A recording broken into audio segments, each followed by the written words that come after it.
Mari kita bangkit berdiri, kita angkat pujian kita dari nomor 219. Batu Karang Perlindungan, nomor 219.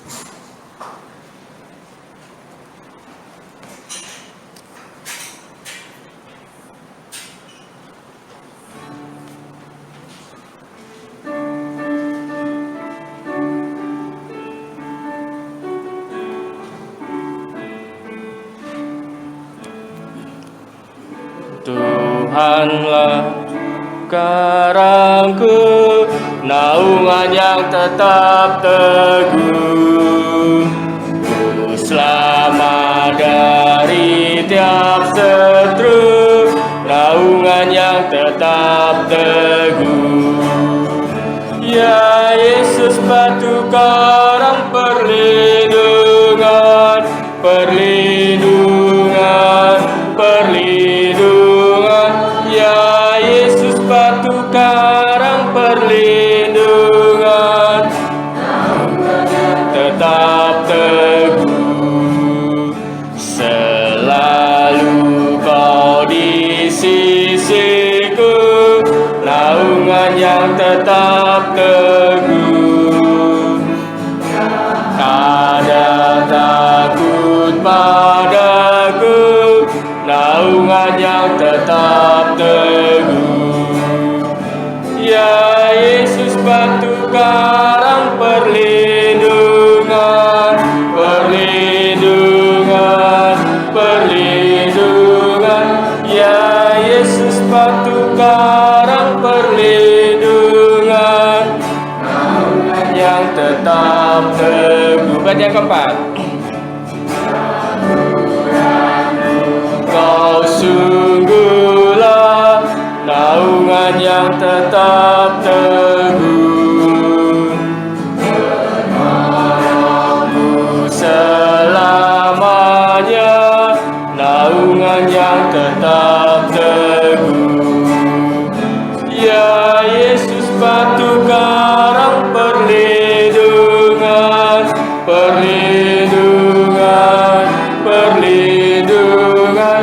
Ya Yesus, batu karang perlindungan, naungan yang tetap teguh.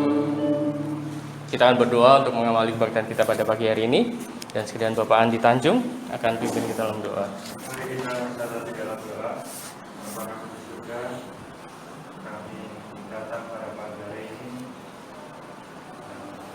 dengan sukacita. Kami mau berbakti pada Tuhan, dan kiranya juga Tuhan, kami datang, kami mendengarkan firman-Mu, dan kami kembali pulang lagi Tuhan, juga kami dengan sukacita.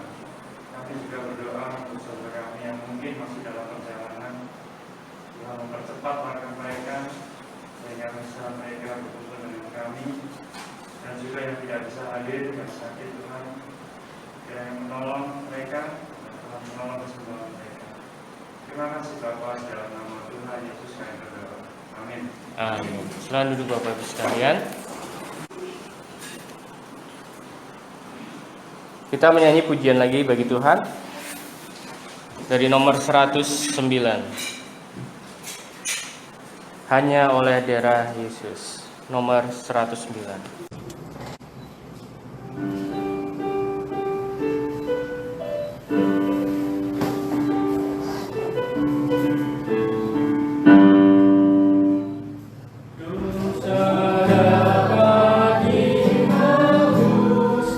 Hanya oleh darah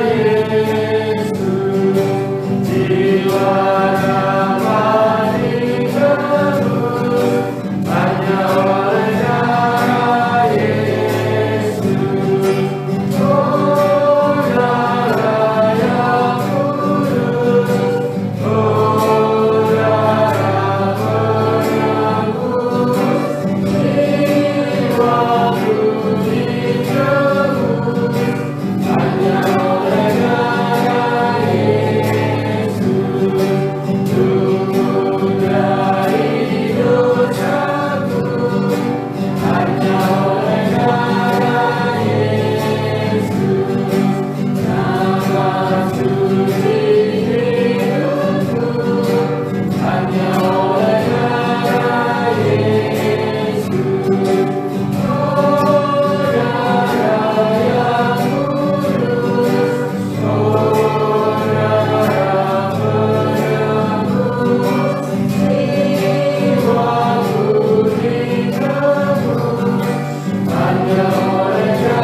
Selamat pagi, saudara-saudara yang dikasihi Tuhan.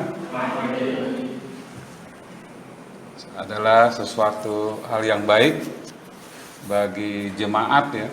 Pada hari Minggu kita berkumpul untuk mendapatkan makanan rohani, yaitu firman Allah ya. Pagi ini kita akan membuka Alkitab kita dari Filipi 1 ayat 3. Filipi 1 ayat 3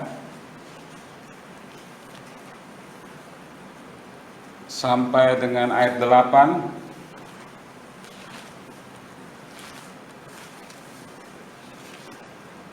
Ya.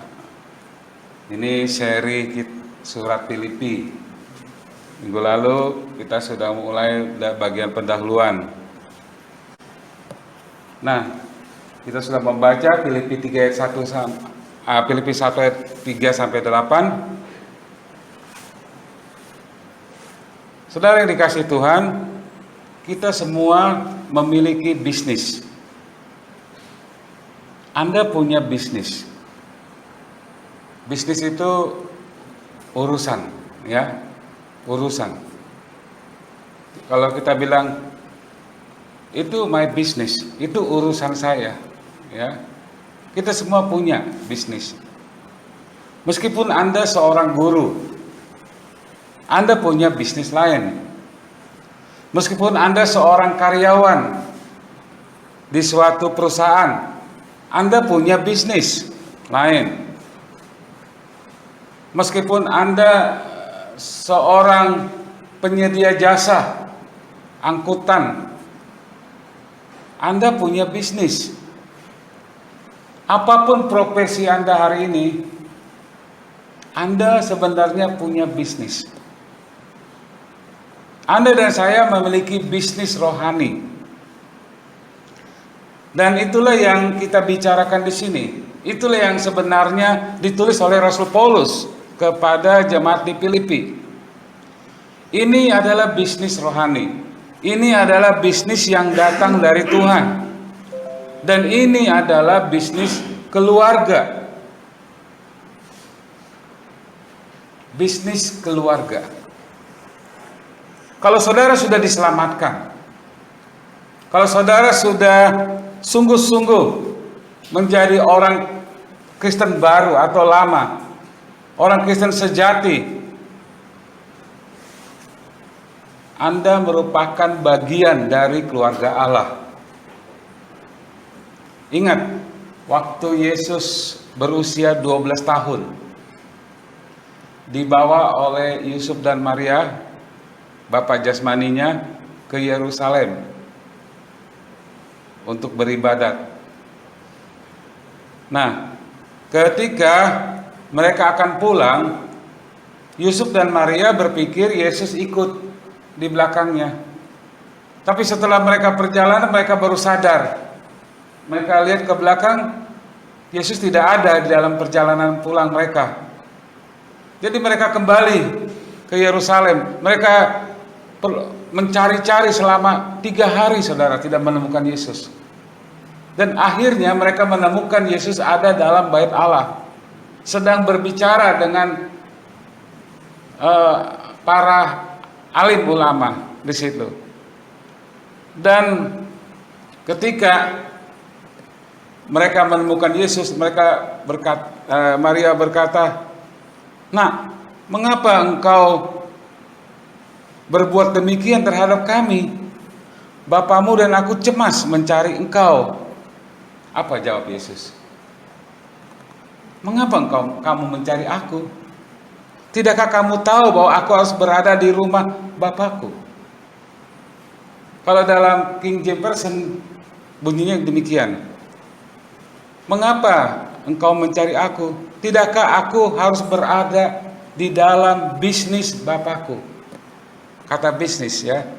Tidakkah aku harus berada dalam bisnis Bapakku?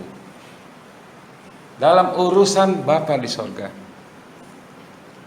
Jadi, sadarilah bahwa kita sebenarnya berada dalam bisnis itu. Bisnis keluarga rohani kita.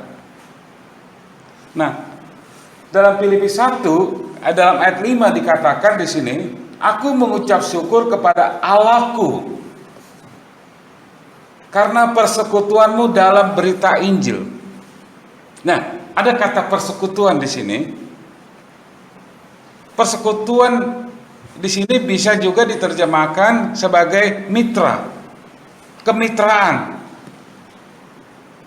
koinonia, diterjemahkan persekutuan atau bisa juga diterjemahkan sebagai mitra.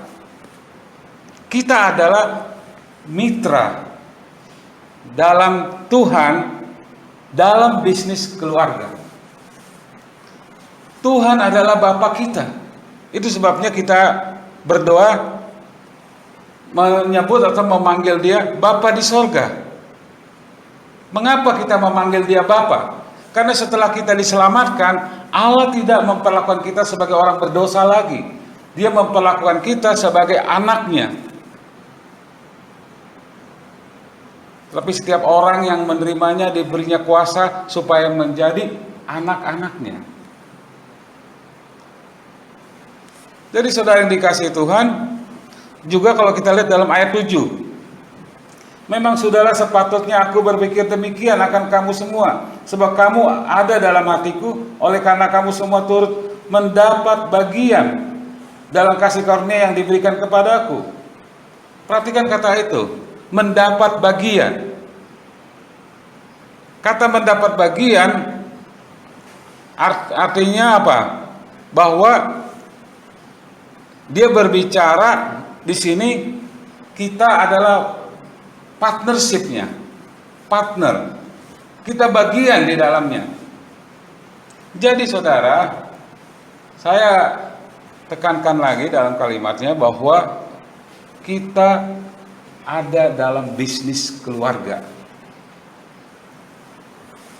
Kalau kita ada bisnis, pertanyaannya adalah produknya apa? Ya. Produknya apa? Dalam ayat ini jelas, produknya adalah Injil.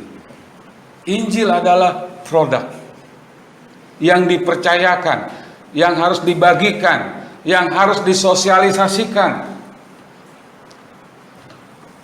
Jadi produk yang harus kita bagikan dan kita sosialisasikan itu adalah Injil.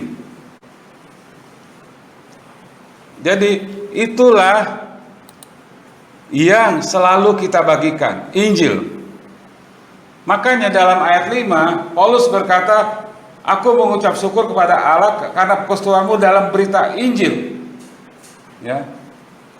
Juga di dalam ayat 7 dikatakan, memang saudara sepatutnya aku berpikir demikian akan kamu semua, sebab kamu ada di dalam hatiku. Oleh karena kamu semua turut mendapat bagian dalam kasih karunia yang dianugerahkan yang diberikan kepadaku, baik pada waktu aku dipenjarakan maupun pada waktu aku membela dan meneguhkan berita apa? Injil. Jadi Allah memberikan produk ini bagi keluarganya supaya kita yang adalah bagian dari keluarganya, kita bertanggung jawab untuk menyebarkan produk ini, membagikan ini, berita Injil. Dan itulah amanat agungnya, bukan? Pergilah ke seluruh dunia, beritakan Injil. Nah, saudara,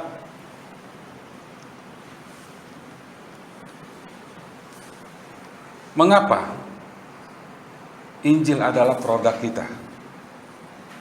Hah?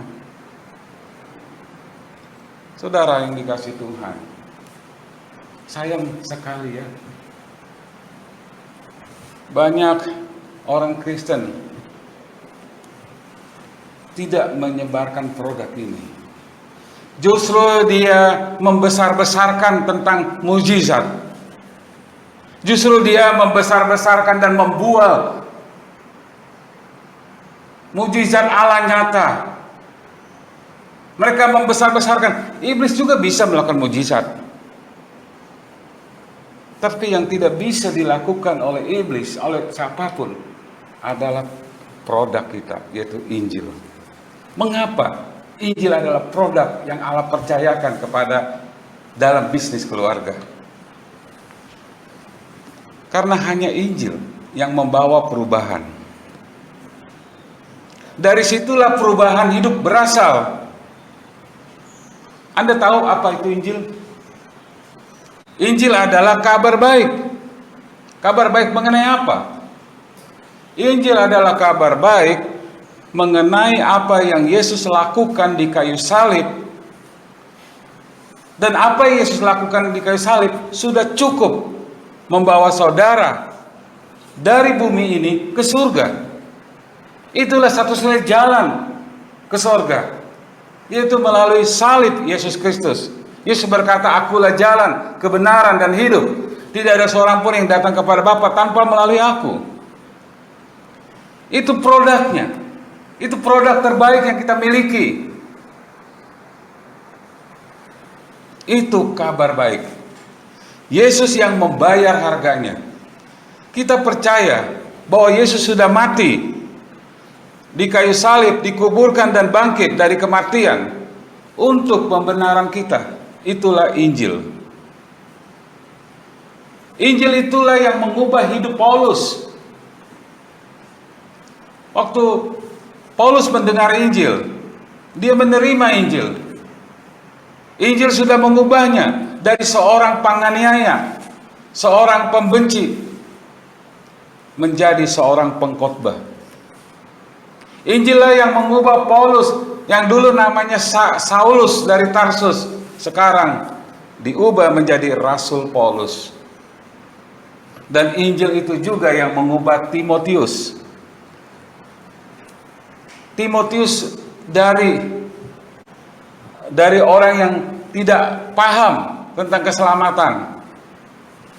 Injil ini mengubah kehidupan Timotius. Injil ini juga yang mengubah kehidupan orang seperti Lydia, jemaat mula-mula di Filipi. Dan Injil ini juga mengubah kepala penjara. Jadi saudara yang dikasihi Tuhan, kemudian Injil ini juga mengubah banyak orang di Makedonia, sehingga banyak orang menjadi percaya. Anggota jemaat diperluas. Dan sekarang mereka bermitra dengan Paulus dalam bisnis keluarga, yaitu Injil. Saudara yang dikasihi Tuhan, Paulus sedang di dalam teks yang kita baca tadi, dia berbicara dengan kita mengenai mitra, tentang prinsip kemitraan. Kita akan melihat ada 3 prinsip kemitraan dalam menjaga bisnis keluarga supaya tetap kuat. Jadi jangan berpikir bahwa itu tanggung jawab pendeta ya untuk memberitakan Injil, membagi Injil. Tidak. Itu tanggung jawab anggota keluarga. Kalau saudara orang percaya, saudara bagian dalam keluarga Allah. Saudara harus membawa produk ini kepada dunia ini. Saudara harus membawa produk ini dan diberikan kepada orang-orang di dunia ini supaya mereka menjadi percaya, supaya mereka diselamatkan, supaya kehidupan mereka diubah. Nah, mari kita melihat prinsip kemitraan dalam menjaga bisnis keluarga ini supaya tetap kuat. Ngomong-ngomong, bagaimana dengan jemaat Malioboro? Apakah kita menyadari hal ini, bahwa kita menjadi keluarga yang kuat? Memang prinsip kemitraan ini cukup sederhana, yaitu mengucap syukur, yakin, dan menyadari. Mengucap syukur, yakin, dan menyadari. Mungkin saudara bisa mengulangi bersama saya ya, 3 hal itu. Coba 1, 2, 3. Mengucap syukur, yakin, dan menyadari. Nah, pertama-tama dalam ayat 3 Paulus berkata, "Aku mengucap syukur kepada Allahku." Jadi dalam ayat 3 sampai ayat 5 di sini Paulus mengucap syukur atas pekerjaan Tuhan secara kolektif.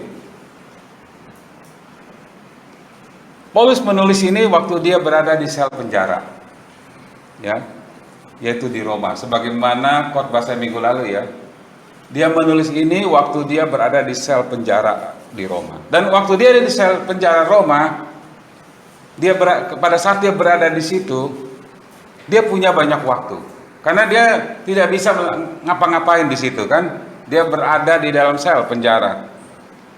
Jadi waktu dia tidak ngapa-ngapain, dia ada dalam sel penjara, dia menulis surat ini. Nah, waktu dia menulis surat ini, dia mengenang. Dia memiliki banyak kenangan tentang khususnya jemaat di Filipi. Salah satu kenangan itu adalah tentang jemaat di Filipi, bagaimana awalnya dan bagaimana mulainya dia bisa memulai jemaat di Filipi karena produk itu. Apa itu produknya tadi? Injil. Dan dia berkata, aku mengucap syukur kepada Allahku setiap kali aku mengingat kamu, setiap kali aku mengenang kamu.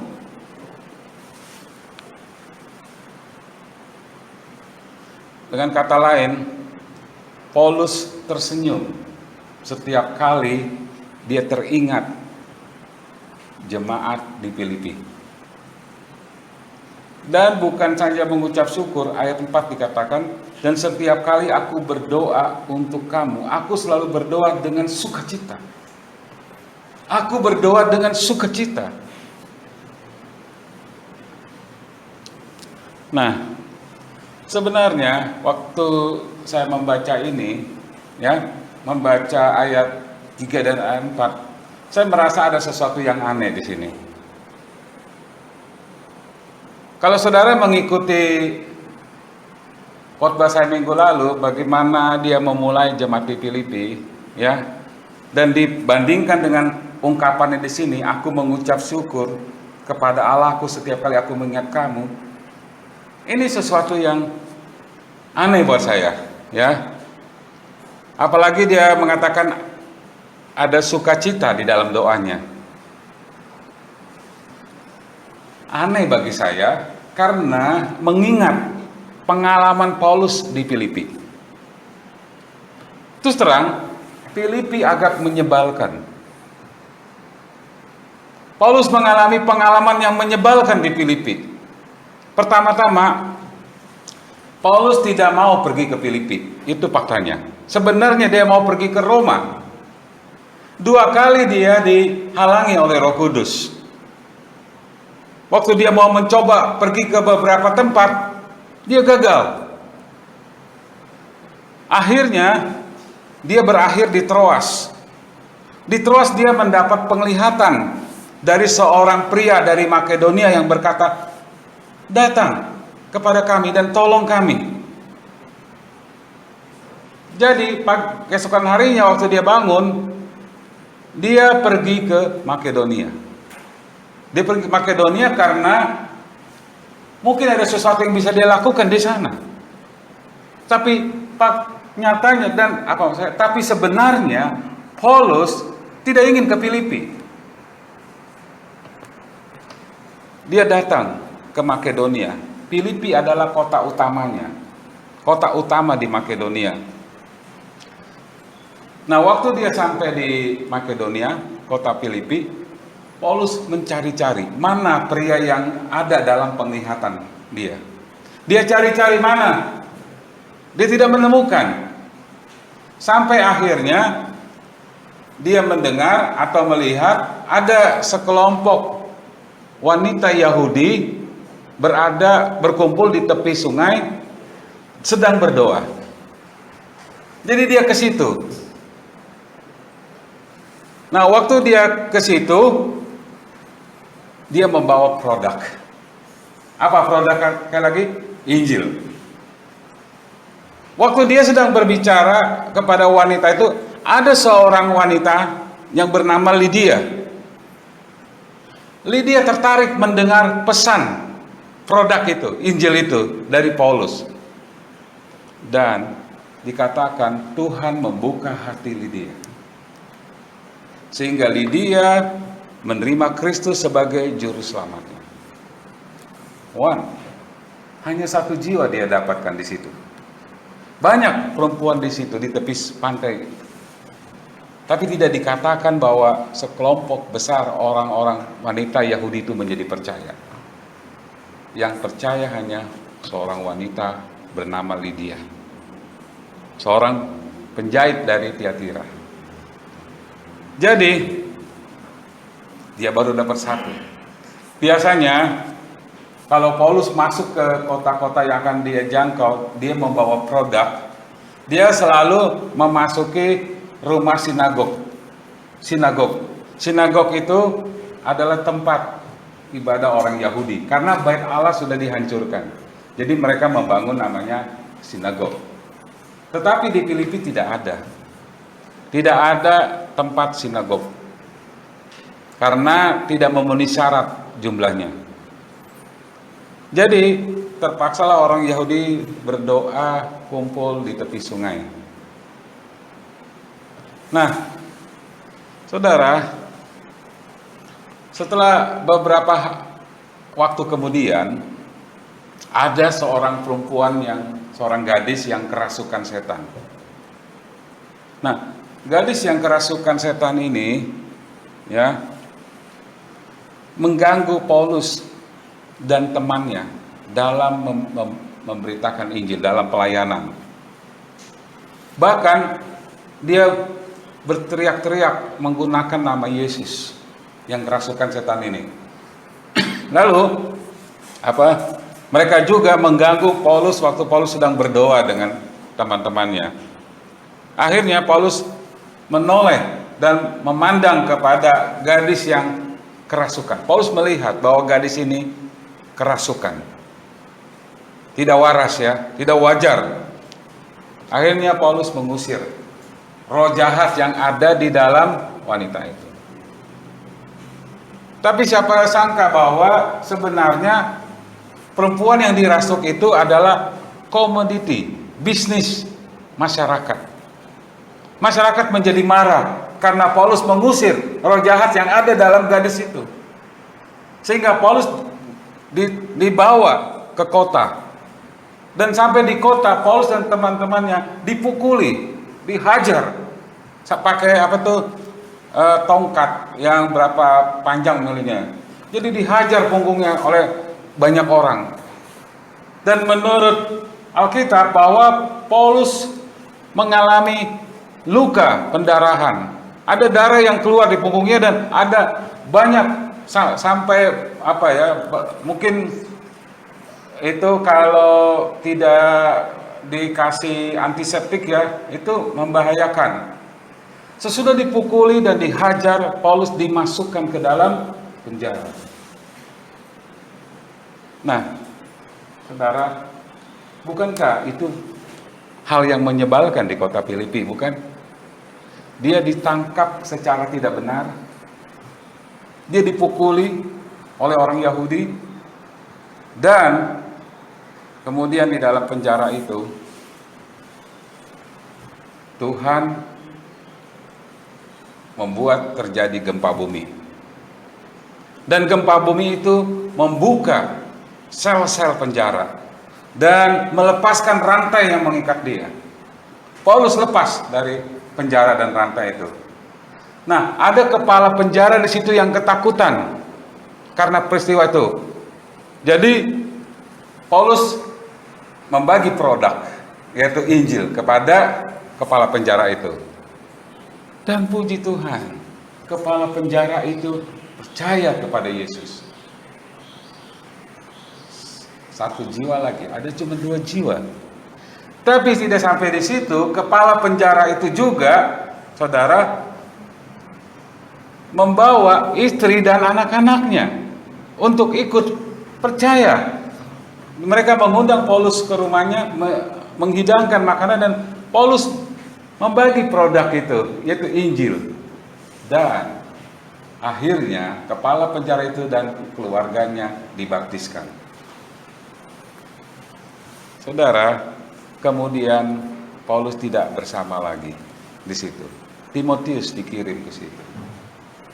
Nah, Paulus mengucap syukur.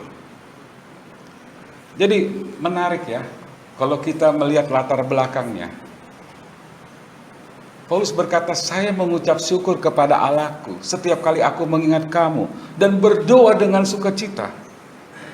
Bagaimana ucapan syukur dan sukacita dihasilkan kalau pengalaman yang dialami Paulus adalah pengalaman yang buruk? Bagaimana dia bisa berdoa dengan sukacita kalau di kota Filipi itu dia diperlakukan dengan tidak benar? Saya yakin ini adalah pekerjaan Roh Kudus. Roh Kudus bekerja dalam kehidupan Rasul Paulus sehingga apa yang Paulus pikirkan bukanlah semua hal buruk yang telah dilakukan kepadanya. Paulus tidak memikirkan lagi hal-hal buruk yang terjadi di masa lalu. Paulus tidak memikirkan lagi ketidakadilan yang dia alami. Paulus tidak memikirkan lagi luka-luka yang dia derita.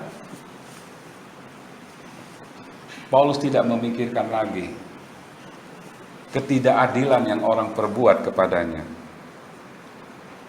Yang dia pikirkan adalah Allah sedang bekerja, dan untuk itulah dia bersukacita. Apa yang disyukuri di sini, saudara? Sederhana. Dia bersyukur atas apa yang dihasilkan oleh produk yang dipercayakan kepadanya, yaitu Injil. Dan produk ini, Injil ini, menghasilkan perubahan hidup. Jemaat bertumbuh.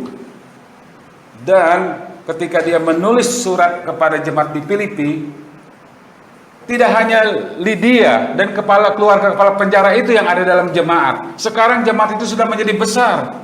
Karena Paulus berkata dalam ayat 1, dari Paulus dan Timotius, hamba-hamba Kristus Yesus, kepada semua orang kudus dalam Kristus Yesus di Filipi.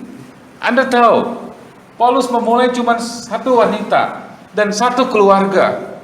Dan sekarang produk itu sudah mengubah banyak orang di Filipi. Dan itu bukan pekerjaan Paulus seorang diri.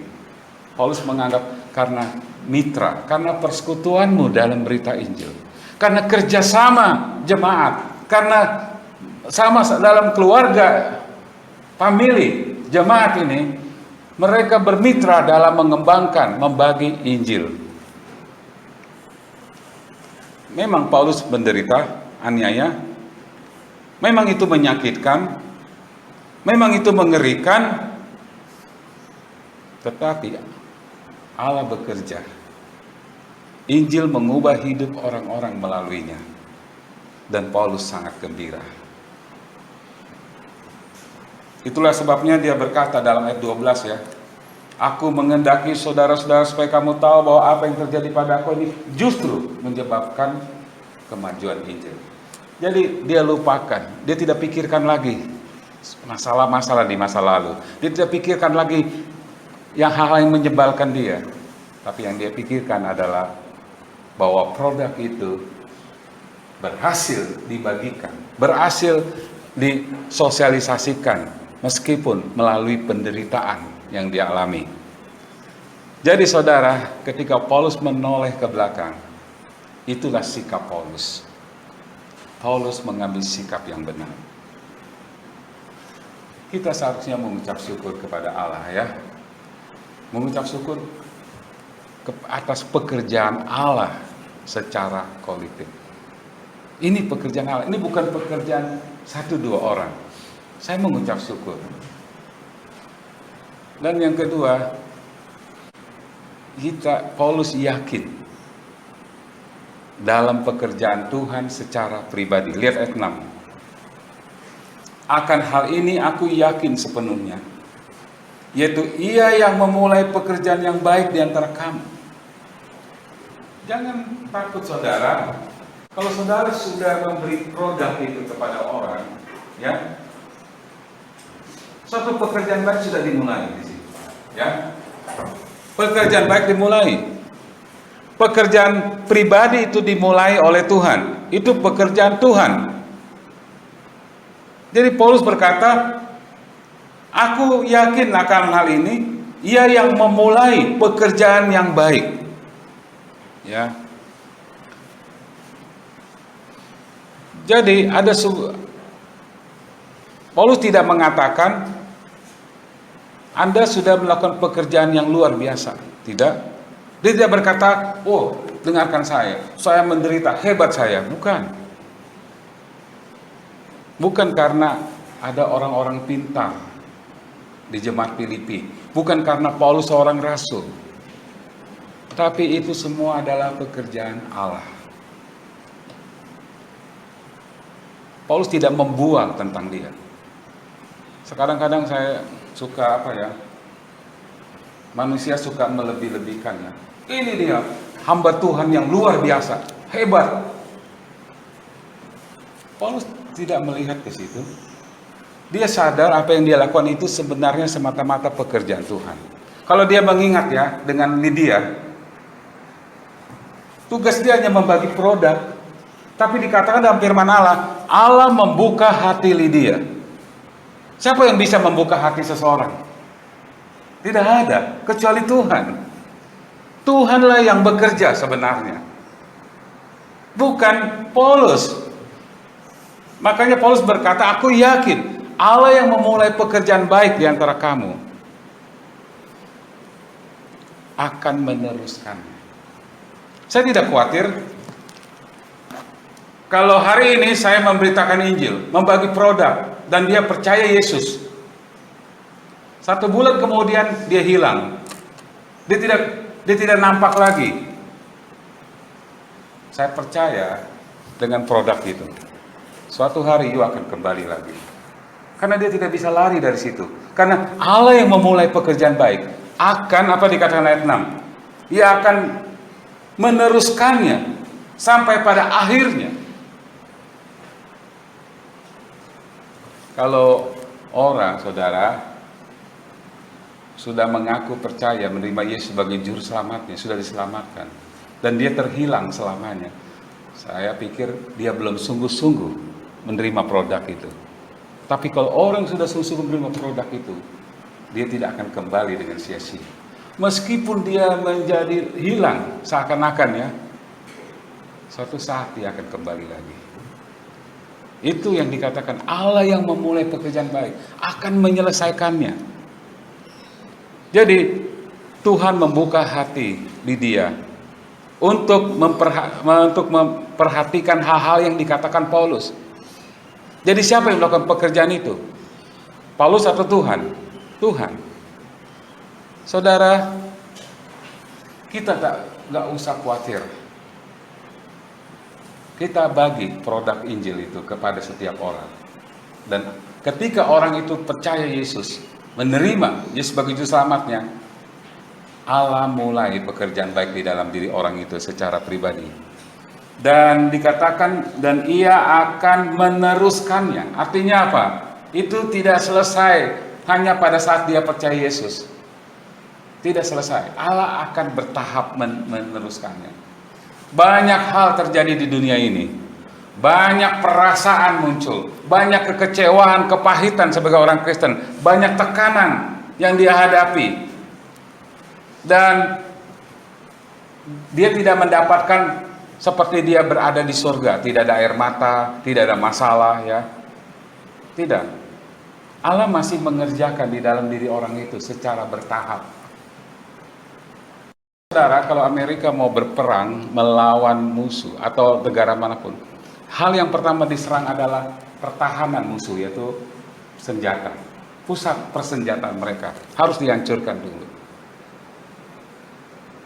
Saudara, kadang-kadang hal yang menjadi sulit kita bertumbuh dalam Tuhan karena kita sudah berada di zona nyaman.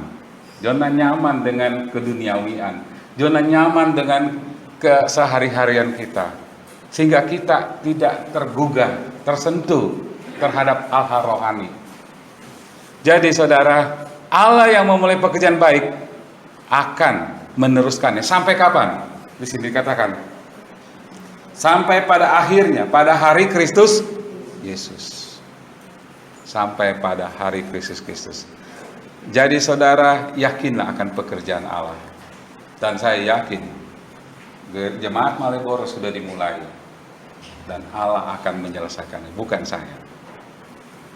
Yang ketiga saudara, sadarilah pekerjaan Tuhan secara spesifik. Ayat 7 dan 8 ya. Memang sudahlah sepatutnya aku berpikir demikian akan kamu semua, sebab kamu ada di dalam hatiku. Oleh karena kamu semua turut mendapat bagian dalam kasih karunia yang diberikan kepadaku, baik pada waktu aku dipenjarakan maupun pada waktu aku membela dan meneguhkan berita Injil. Saudara, memang pernyataan ini saya agak bingung ya, apa yang Paulus katakan. Paulus hanya berkata, jemaat memiliki tempat di dalam hati saya, kata Paulus. Tempat yang sangat unik di hati saya. Paulus berkata, saya merasa terhubung dengan Anda. Perasaan saya terhubung dengan Anda. Apakah saya di penjara atau saya di jalanan berkhotbah? Nah, artinya ada perasaan terhubung antara jemaat dan Paulus itu dalam bentuk berpartisipasi, turut ambil bagian. Saya bertanya, bagaimana Anda bisa yakin bahwa Tuhan bekerja di dalam diri Anda? Bagaimana saya bisa yakin bahwa Tuhan sedang benar-benar bekerja dalam hidup Anda? Apa tanda-tanda yang menunjukkan bahwa Tuhan sedang bekerja di dalam saya? Paulus ada di penjara.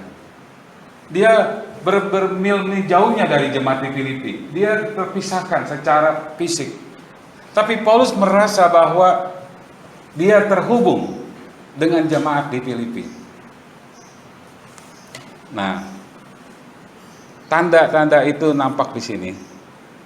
Yaitu lihat di dalam ayat 7 sekali lagi. Bagian B, baik pada waktu aku dipenjarakan maupun pada waktu aku membela dan meneguhkan berita Injil. Kata membela di sini adalah apologetika. Itu pembelaan iman. Kalau kita membela produk ini, itu satu tanda, itu satu bukti bahwa produk ini penting bagi Anda. Ada banyak sales ya, ada banyak multi level ya, yang menawarkan produk. Kita sering ditawarkan produk-produk dalam multi level kan. Dan perhatikan bagaimana seseorang menawarkan produk itu kepada saudara ya. Kadang-kadang saya tahu, karena produk itu mahal, si penawar produk itu sebenarnya belum menguasai produknya. Dia hanya pokoknya gimana jual aja, bagaimana tawarkan semua orang. Ini bagus, Mbak, ini bagus. Ya, begitu ya faktanya ya. Dan orang yang tidak punya pengalaman ya manggut-manggut ya, tertarik gitu loh. Apa sih, masa orang mau jual produk bilang, ayo Pak, saya tawarkan produk saya, ini jelek produknya Pak, percaya ini jelek? Tidak mungkin, bukan? Kalau ada orang yang menjelekkan produk itu, pasti kita membelanya, bukan? Pasti masih ada yang punya pengalaman itu ya, menjual produk ya. Mas Andi pasti jual mobil ya, menawarkan mobil. Kalau orang bertanya, hampir semua sales berkata, oh, ini bagus loh Pak, ini bagus, ya, mesinnya gini. Semua bilang begitu ya. Karena apa? Karena dia ada di situ untuk membagi produk, menjual produk. Dan kalau dia mau jual produk, dia harus membela produk itu. Itu tanda bukti bahwa produk itu harus penting bagi Anda. Dan bukti yang selanjutnya adalah dikatakan membela dan meneguhkan. Meneguhkan ini dipakai dalam istilah hukum, dalam memberi kesaksian hukum. Artinya bercerita, berbicara. Jadi setiap kali Injil diberitakan, Injil diterima, itu ditegaskan. Kita tidak hanya membela produk, tapi kita juga memberi kesaksian tentang produk ini dan membagi ke semua orang. Jadi Paulus terhubung dengan jemaat di Filipi dalam membela dan meneguhkan berita Injil. Bukti praktis bahwa Anda adalah bagian dari bisnis keluarga adalah bahwa Anda percaya pada produk, yaitu Injil. Anda tidak hanya percaya, Anda sangat mempercayainya, sehingga Anda membelanya. Dan tidak hanya membelanya, Anda mengasihi produk itu, dan sehingga Anda mau menyebarkannya. Kalau saudara tidak membela dan tidak menyebarkan produk itu, Anda baiknya bertanya, apakah saya benar-benar mempercayai produk itu? Itu masuk akal, bukan? Saya ingin menggarisbawahi di sini bahwa tugas ini adalah tugas keluarga. Keluarga Allah. Kita meneruskan bisnis keluarga dari generasi ke generasi lain. Dan kemudian generasi berikutnya. Kita semua harus terlibat. Ini adalah mitra keluarga. Saudara yang dikasihi Tuhan, surat Paulus kepada jemaat di Filipi mengajar kepada kita bahwa persekutuan sangat penting dalam kehidupan Kristen. Di banyak gereja, pendeta dan pekerja lain terlalu kelelahan, sementara anggota-anggota jemaat cuma duduk, hanya menerima. Itu fakta ya. Jangan jadi anggota-anggota jemaat yang hanya duduk dan menerima. Apalagi parahnya adalah untuk datang ke gereja harus di WA, harus diingatkan. Apakah Anda keluarga? Seharusnya orang dalam satu keluarga terlibat dalam urusan keluarga. Jangan menjadi anggota keluarga yang tidak terlibat apapun. Anak-anak di rumah kami, mereka ada tugasnya masing-masing. Ya. Kalau soal membeli gas, beli minyak, buang sampah, semua sudah tahu. Itu tugasnya Joel. Kalau urusan cuci piring di dapur, kupas bawang, apa yang berurusan dengan goreng-goreng, itu tugasnya Janice.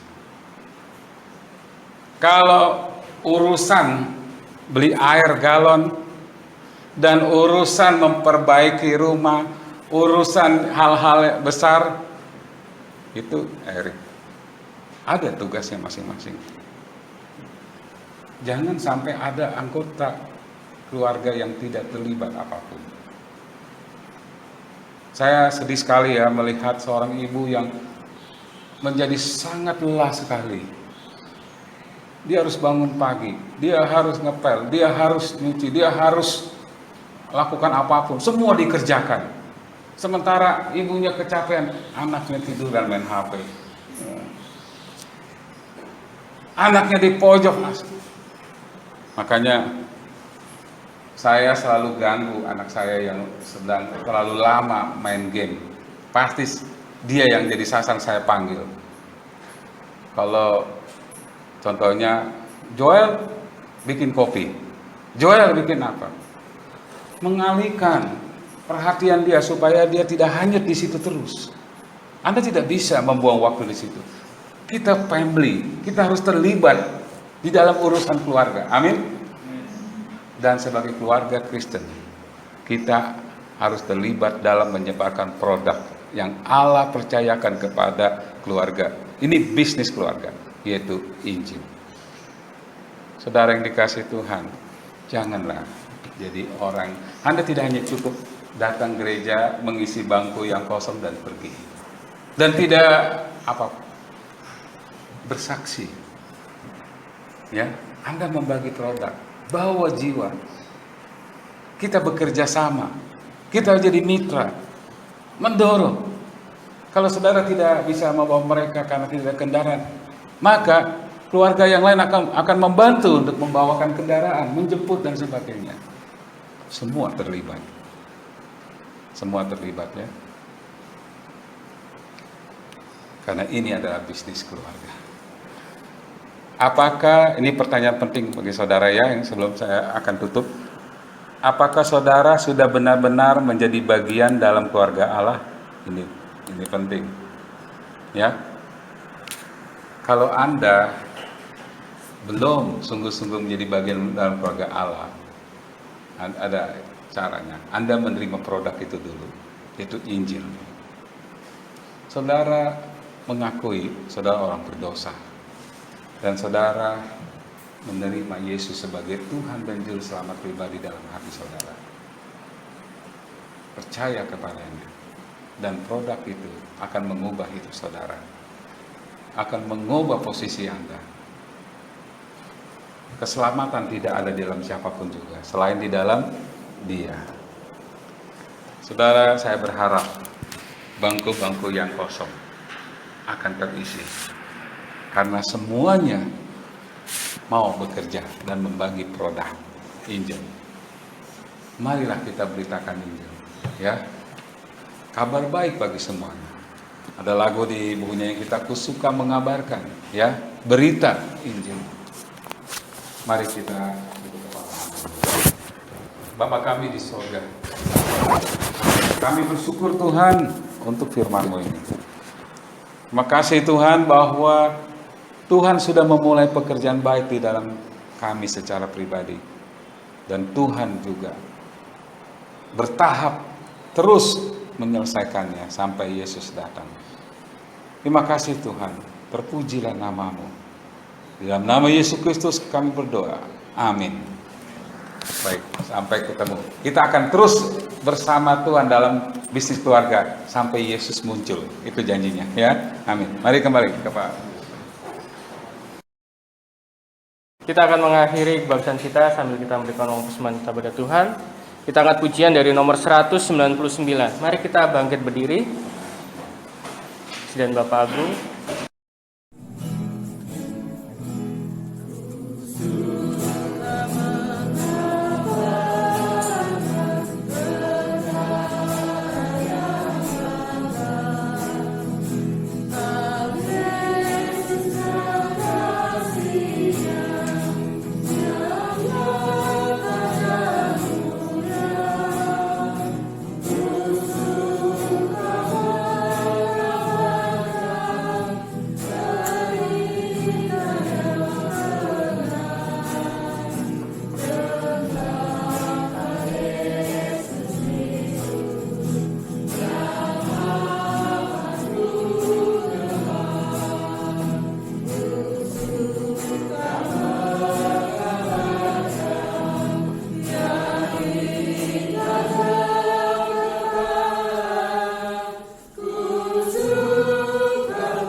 Kita akan berdoa untuk menutup kebaktian kita pada pagi hari ini, dan Bapak Agung akan pimpin kita dalam doa.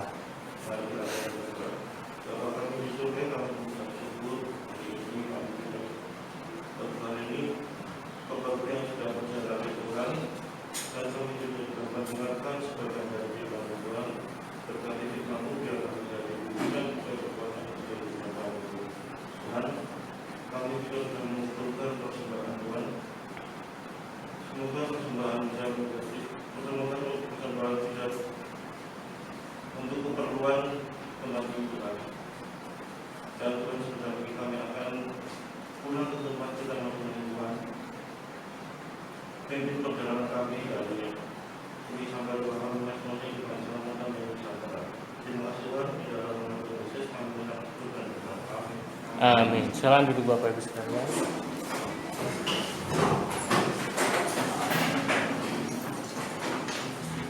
Baik ya, saudara-saudara yang dikasih Tuhan, seperti saya ceritakan tadi, dalam minggu ini kita baru saja mengecek ya, kita menggunakan dana kas gedung, karena kebaktian doa itu persembahannya untuk dana gedung. Ini lumayan kita menyelesaikan kerjaan ini. Cuman ada yang pintu yang belum dirapikan, ya masih ada cakut-cakuti. Itu mungkin nanti cat itu akan kembali ke samping, dan ke depan itu sudah banyak yang lupas. Itu rencana pengecatannya. Dan selain itu tidak ada hal lain ya. Dan ya, di bawah sudah disediakan wifi khusus di gereja ya, supaya kuat itunya ya. Nanti ini buat apa, karena sering perekaman itu macet-macet ya. Jadi saya menggunakan Orbit Star ya, yang ada di belakang ini Mas Doni itu ya. Itu wifi itu, kalau itu bisa dipakai kepentingan di gereja ya, untuk siaran. Itu semua kita pakai itu ya. Pasti kuat itu terbagus ya, wifi itu. Tapi bedanya dengan yang di atas itu IndiHome kan unlimited ya. Kalau itu nggak unlimited, tapi dia murah. Kalau Anda bayangkan, kalau di Orbit ini 100 giga hanya 115 giga. Padahal kalau Anda beli untuk HP ya, mungkin berapa? Itu paling mahal ya. Ini menggunakan Telkomsel. Emang khusus untuk kota data dia jadi murah sekali. Dia 50 giga aja cuma 80.000. 50 giga. Padahal kalau Anda pakai HP ya, 50 giga, paling 13 giga, itu pun 100 atau 100 lebih ya. Baik 50. Jadi kita pakai itu ya. 25 giga kita cuma bayar 30 berapa ya gitu. Jadi memang dia dikhususkan untuk wifi, untuk modem. Penggunanya 32 pengguna ya. Jadi kita nggak ada 32 ya, kita pakai gitu. Itu untuk hal yang jelas. Kalau saudara butuh komunikasi, bisa tanya saya passwordnya, nanti saudara bisa buka. Oke, itu saja. Terima kasih.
His love in the pen of the writer, they write every day. Not even His words could ever contain how much I've been blessed. Warmth in the winter, flowers in spring, laughter in summer, changing of leaves, food on my table, a good place to sleep, clothes on my back, shoes on my feet. Oh, I have been blessed. I have been blessed. God is so good to me. Precious are His thoughts of you and me. No way I could count them. There's not enough time. So I'll just thank Him for being so kind. God has been good, so good. I have been blessed. Arms that can raise, a voice that can talk, hands that can touch, and legs that can walk, ears that can listen, and eyes that can see. Oh, I've got to praise Him as long as I breathe, 'cause I have been blessed. Father and mother, nurtured and raised, sisters and brothers and memories made. On pasture to lead them, this altar to pray.